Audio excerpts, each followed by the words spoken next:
Hello everyone, and welcome to this recap of the round 4 of the Norway Chess tournament.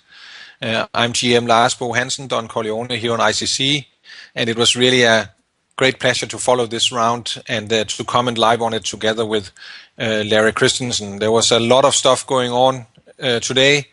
We will be looking, of course, as the main game, Anand, the former world champion, beating Magnus Carlsen, the current world champion, in a great game. And we will also take a look at how Topalov tricked Aronian to take the lead in the tournament, now leading with 3.5 out of 4. But the big story, of course, is how the world champion Magnus Carlsen is struggling in this tournament after losing on time in a winning position against Topalov in the first round because he had misunderstood the time control. He has really been struggling, losing then in round 2 against Caruana, missing a win and only managing to draw against Giri yesterday. And then he was soundly beaten by Vishy Anand today in a really good game. And that's the game we will start off with. Anand has the white pieces and started with 1e4.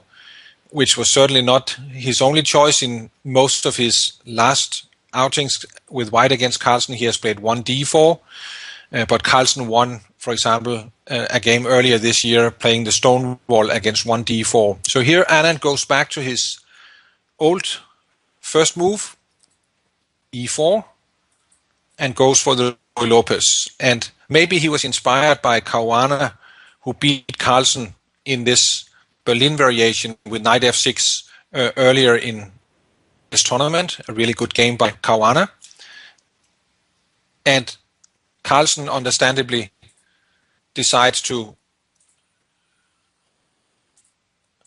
deviate from that game, going a6, playing the old mainline Ruy Lopez, which he has also played many times, including a couple of times against Anand earlier. Clearly the main line here is rook e1, where Carlsen used to play this prior variation, where black puts his knight on d7, his bishop on b7, and then attacks white center with c5. But Anand does not want to play the main lines and just goes d3 in this position, which leads to slightly more quiet play, but soon we will see the game return into a Briar formation. Both players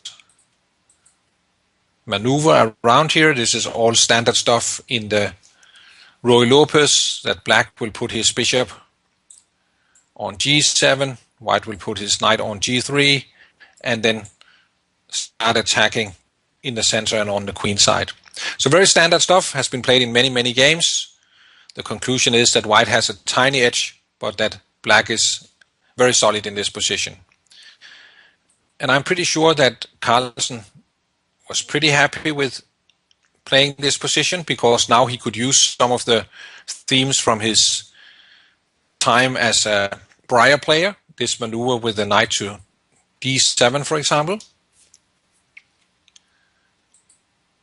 And white starts, as I mentioned, attacking in the center and on the queen side with a4, always being able to have the option of opening the a5 with a takes b5 at an appropriate moment. So Carlsen counterattacks in the center, and white gains space in the center with d5. This is all very, very standard stuff.